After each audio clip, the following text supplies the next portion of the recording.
नमस्कार दोस्तों, स्वागत है आपका हमारे YouTube चैनल पर। आज हम लोग बात करेंगे माइक्रोसॉफ्ट एक्सेल के बारे में। माइक्रोसॉफ्ट एक्सेल होता क्या है और इसके यूज़र इंटरफेस के बारे में भी बताएंगे। सबसे पहले हम लोग यहाँ पर समझते हैं कि एक्सेल होता क्या है। एक्सेल माइक्रोसॉफ्ट ऑफिस पैकेज के साथ हम लोग को मिलता है। इसको स्प्रेडशीट प्रोग्राम भी बोला जाता है और ये बहुत ही पावरफुल होता है। आप इसमें डेटा कैलकुलेट कर सकते हैं और जो कैलकुलेशन का जो रिज़ल्ट आता है उसको आप ग्राफ, चार्ट या फिर प्रोफेशनल दिखने वाला रिपोर्ट जो होता है उसको तैयार कर सकते हैं। यहाँ पर आप बहुत सारी चीज़ों का इस्तेमाल कर सकते हैं। यहाँ पर कई प्रकार के फंक्शन, फॉर्मूले दिए गए हैं जिनकी मदद से आप बहुत बड़े बड़े डेटा को चुटकियों में सॉल्व कर सकते हैं और उनको कैलकुलेट कर सकते हैं और उनका परसेंटेज भी चाहे तो निकाल सकते हैं। ठीक है, ये तो हुई एक्सेल क्या है के बारे में। अब हम लोग बात करेंगे कि एक्सेल को ओपन कैसे करते हैं। ठीक है, अब एक्सेल को ओपन करने के लिए देखिए सिंपली आपको आना है स्टार्ट बटन में। आपके पास हो सकता है विंडोज़ 7 हो या विंडोज़ 8 हो या विंडोज़ 10 हो। ठीक है, आपको सिंपली स्टार्ट बटन पे आना है और उसके बाद यहाँ पर ऑल ऐप्स पे आ जाना है। नीचे स्क्रॉल डाउन करके आइए, देखिए यहाँ पर माइक्रोसॉफ्ट ऑफिस नाम से आपको मिल जाएगा। यहाँ पर हमने दोनों वर्जन इंस्टॉल करके रखा हुआ है ताकि आपको अच्छे से समझा सके, जितना अच्छा से समझाया जा सके। ठीक है, तो हमने यहाँ पर 2007 भी रखा हुआ है और 2016 भी रखा हुआ है। ठीक है, ये तो हो गया पहला ओपन करने का तरीका।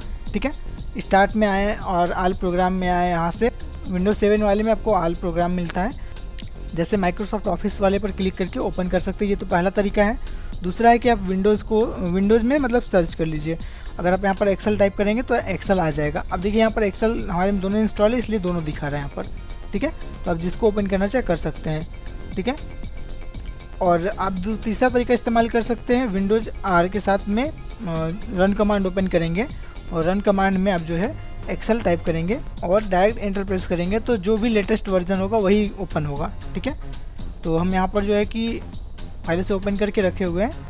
फॉर एग्जांपल हम आपको दिखा दे रहे हैं रन कमांड से भी। ठीक है, और यहाँ पर हम एक्सेल लिखते हैं और एंटर प्रेस करते हैं तो देखिए ये हमारा नया ओपन हो गया। ठीक है, ये देखिए अब यहाँ पर ये जैसे ओपन होता है यहाँ पर आपसे पूछता है कि आप कैसा लेना चाहते हैं। तो अभी ये देखिए हमारा ब्लैंक यहाँ पर शो कर रहा है। उसके बाद आप चाहे तो यहाँ से ये सब यूज़ कर सकते हैं जो कि इसके अंदर पहले से टेम्पलेट दिया हुआ है। ठीक है, तो अभी हम यहाँ पर क्लोज कर देते हैं। सब चीज़ के बारे में हम लोग बात करेंगे। अभी हम लोग बात करते हैं इसके यूज़र इंटरफेस के बारे में। आपने ये समझ लिया कि ओपन कैसे करते हैं और माइक्रोसॉफ्ट एक्सेल क्या है, ये समझ लिया है। अब हम लोग बात करते हैं इसके यूज़र इंटरफेस के बारे में, किसको क्या कहते हैं। ठीक है, ठीक है, सबसे पहले जो ऊपर में आपको दिख रहा है ये बुक 1 और एक्सेल। ठीक है, सेम आपको इसमें भी मिलेगा, जैसे यहाँ पर बुक 2 और माइक्रोसॉफ्ट एक्सेल दिखा रहा है। तो ये इसको बोलते हैं टाइटल बार। ठीक है, इसको बोलते हैं टाइटल बार, जिसमें आपका जो है जो भी फाइल होता है, फाइल को जिस भी नाम से सेव करते हैं वो टाइटल दिखता है। यदि आप सेव नहीं किए हैं तो वहाँ पर बुक 1 दिखेगा। जितने भी आपने वर्क बुक ओपन किए हुए हैं वो यहाँ पर दिख जाएगा। जैसे हमने पहला वर्क बुक ओपन किया है तो यहाँ पर 1 दिखा रहा है, इसमें दूसरा ओपन किया तो दूसरा दिखा रहा है यहाँ पर। ठीक है, तो ये समझ में आ गया कि ये टाइटल बार है।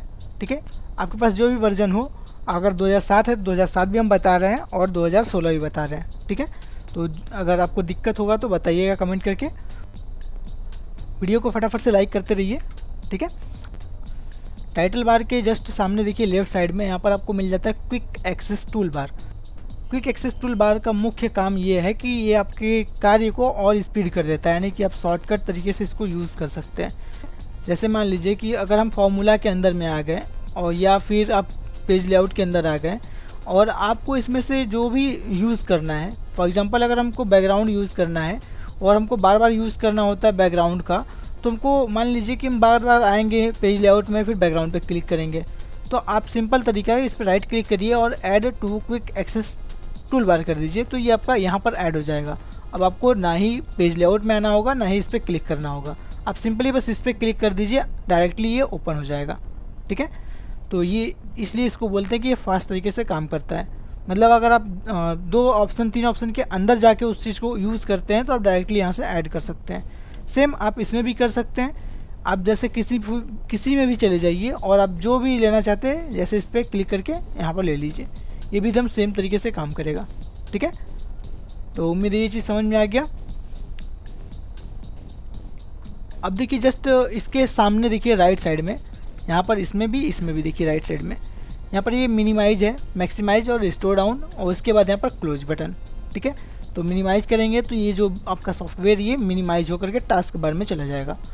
और अगर रिस्टोर डाउन पे क्लिक करते हैं मैक्सिमाइज, यहाँ पर देखिए मैक्सिमाइज कब शो होता है, रिस्टोर डाउन कब शो होता है, ये समझिए पहली बात। अगर देखिए जब आप थोड़ा सा छोटा कर देते हैं, ये हमने रिस्टोर डाउन किया है। ठीक है, अब जैसे इस पर क्लिक करेंगे तो ये मैक्सिमाइज करने के लिए बोलेगा। अभी देखिए ये हमारा विंडोज़ 11 है, इसलिए बस ये सजेस्ट कर रहा है कि आप किस टाइप से रखना चाहते हैं, लेआउट यहाँ पर दिखा रहा है। विंडोज़ 7 है, 10 है, तो उसमें आप देख सकते हैं वो आपको नॉर्मल दिखा देगा मैक्सिमाइज और रिस्टोर डाउन। इस पर क्लिक करेंगे तो ये आपका बड़ा हो जाएगा। ठीक है, यहाँ पर ये क्लोज का बटन दिया हुआ है, अब सेम इसमें भी मिल जाएगा आपको। ठीक है, ये जस्ट इसके देखिए टाइटल बार के जस्ट नीचे आपको मिलता है यहाँ पर मेन्यू बार, इसको टैब बार भी बोला जाता है। आप टैब के अंदर में जा करके उसके अंदर दिए गए सारे ऑप्शंस को यूज़ कर सकते हैं। जैसे कि अभी हमारा ये होम एक्टिव है, तो होम के अंदर में इतने सारे ऑप्शंस हैं जिसको हम लोग यूज़ कर सकते हैं। इसी तरह से इंसर्ट में जाएंगे तो इंसर्ट के अंदर दिए गए ऑप्शंस को यूज़ कर सकते हैं।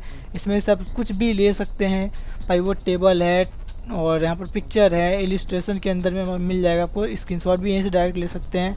और ये सब देखिए यहाँ पर दिया है चार्ट्स। पेज लेआउट के अंदर आएंगे तो ये सब ऑप्शन आपको मिल जाएगा, मतलब ये सभी ऑप्शन जो है इसके अंदर जाके यूज़ कर सकते हैं। सेम आपको इसमें भी मिल जाएगा। ठीक है, जैसे ये देखिए सेम इसमें भी मिल जाएगा आपको। कि जस्ट बाद है आपका रिबन, ये मेनू जितने भी दिख रहे थे आपको, ये टैब बार्स या मेनू बार, ये सब रिबन के अंदर ही आते हैं। ठीक है, तो ये इसके अंदर आपको ढेर सारे ऑप्शंस मिल जाएंगे, जो जिसके अकॉर्डिंग आप इसको ओपन करेंगे उस हिसाब से ऑप्शन दिखेंगे। ठीक है, अब रिबन के जस्ट नीचे देखिए यहाँ पर आपको दो तरह का ऑप्शन दिख रहा होगा।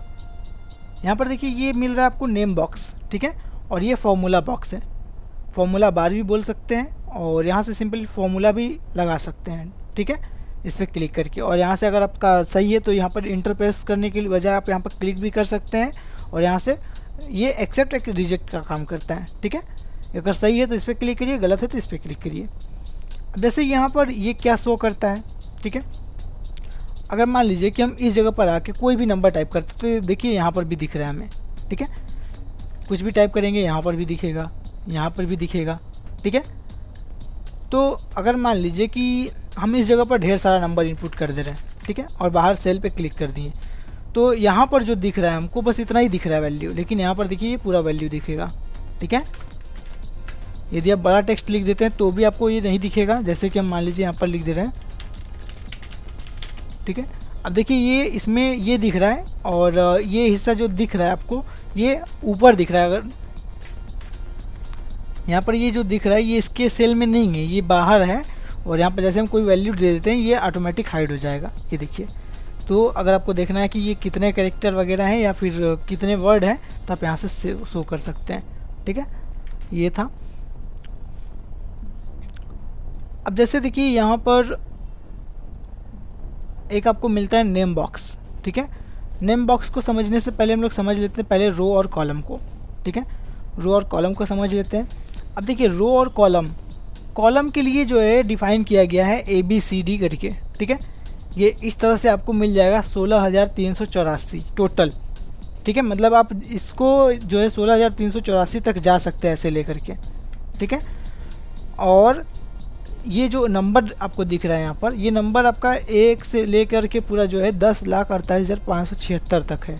ठीक है, अब इसी तरह से आप अगर सेल की बात करें तो देखिए जो रो और कॉलम का जो कॉम्बिनेशन होता है उसी को सेल बोलते हैं। ठीक है, जैसे मान लीजिए हम इस जगह पर क्लिक कर दिए तो यहाँ पर नंबर क्या दिख रहा है E6, यानी कि E के कॉलम में और 6 के रो में ये सेल है। ठीक है, तो इस तरह से ये आपका जो है सेल बनता है। ठीक है, अब देखना है तो आप सिंपल जो है कि कंट्रोल बटन के साथ में डाउन एरो की दबाएंगे तो ये जो लास्ट आपका रो है वहाँ पर लेके चला आएगा। देखिए यहाँ पर 10,48,576 है।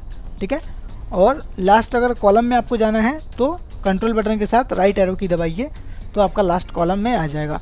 ये क्वेश्चन भी पूछा जाता है, CCC में भी क्वेश्चन पूछा जाता है, लेकिन अब CCC में जो है माइक्रोसॉफ्ट ऑफिस को हटा दिया गया है, सो इस वजह से इसमें माइक्रोसॉफ्ट ऑफिस का तो क्वेश्चन नहीं आता, लेकिन कैल्क का ज़रूर आता है। कैल्क में ज़्यादा नहीं है, 16,000 से भी बहुत कम है, 1,024 सिर्फ है, और लास्ट कॉलम का जो नाम है वो AMJ है। ठीक है, और जो रो की संख्या वो सेम है, 10,48,576 उसमें भी है। ठीक है, अब अगर हमको रो और कॉलम का जो काउंट करना हो तो कैसे करेंगे? सिंपल तरीका है। अगर आपको रो काउंट करना है तो रोज़, देखिए ध्यान दीजिए, यहाँ पर 2 आपको दिखेगा तो रोज़ वाले पे क्लिक करना है, रो पर नहीं। ठीक है, और यहाँ पर आपको सिंपल देखिए, आपको पहले देखना है क्या है, रो देखना है, तो सिंपल लिख दीजिए A:A। आप चाहे तो स्मॉल या कैपिटल दोनों में लिख सकते हैं। उसके बाद ब्रैकेट बंद कर दीजिए और एंटर प्रेस करिए, तो जितना रो रहेगा वो दिख जाएगा। अगर इसी तरह से कॉलम देखना है तो यहाँ पर हम लोग कॉलम्स लिखेंगे और यहाँ पर ध्यान दीजिएगा 1:1 लिखेंगे। ठीक है, तब जाकर के हमको ये काउंट करके देगा। तो देखिए ये 16,384 टोटल कॉलम है और रो की संख्या जो है 10,48,576 यहाँ पर दिख रहा है। ठीक है, ये जो पूरा दिख रहा है ये पूरा कहलाता है आपका सीट। अब इसी तरह से ये एक सीट में जब इतना था तो आप चाहे तो इसमें बहुत सारा सीट ले सकते हैं। ठीक है, सिंपल अगर देखिए माइक्रोसॉफ्ट 2007 है अगर, तो उसके अंदर आपको 3 सीट डिफ़ॉल्ट मिलेगा। देखिए सीट 1, सीट 2, सीट 3। ठीक है, यदि आपका नया वर्जन है तो आपको सिंपल एक सीट दिखेगा और इसमें चाहे तो आप ढेर सारा ऐड भी कर सकते हैं। ये देखिए इस तरह से ऐड भी कर सकते हैं। अब यहाँ पर जो है आपको मिल जाता है, यहाँ पर ये स्क्रॉल करने के लिए आप रो को जो है टॉप एंड बॉटम कर सकते हैं। ठीक है, अप एंड डाउन कर सकते हैं यहाँ से, और ये लेफ़्ट टू राइट कर सकते हैं। ठीक है, और यहाँ पर आपको मिल जाता है नीचे में देखने के लिए प्रीव्यू टाइप।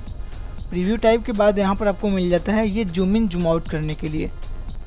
आपसे क्वेश्चन पूछा जाता है कि मिनिमम जूम आउट जो है एक्सेल के अंदर कितना दिया हुआ है, तो आपका यहाँ पर 10% है, और मैक्सिमम कितना है, तो मैक्सिमम 400% है। ठीक है, मतलब 400% आपका जूम हो जाएगा और 10% जो है छोटा हो जाएगा, यानी कि जूम आउट हो जाएगा। तो उम्मीद है आपको ये समझ में आ गया कि एक्सेल होता क्या है और एक्सेल के यूज़र इंटरफेस यानी कि इसके पार्ट्स कौन कौन से होते हैं, किसको क्या कहते हैं। ठीक है, अब हम लोग नेक्स्ट वीडियो में समझेंगे कि होम मेनू के अंदर जो दिया हुआ ये सारा ऑप्शन है इसके बारे में समझेंगे। उससे भी पहले हम लोग पहले थोड़ा बहुत फॉर्मूला के बारे में समझेंगे। ठीक है, सेम चीज़ है, हम यहाँ पर जो है 2016 वर्जन पे ही बताएंगे और बीच बीच में 2007 भी बता देंगे। ठीक है, और यदि अभी तक हमारा वीडियो लाइक नहीं किए हैं तो वीडियो को लाइक करके जाइएगा, और यदि आप चैनल पर नए हैं और चैनल को सब्सक्राइब नहीं किए हैं अभी तक तो चैनल को सब्सक्राइब करके जाइएगा। मिलते हैं नेक्स्ट वीडियो में, तब तक के लिए जय हिंद।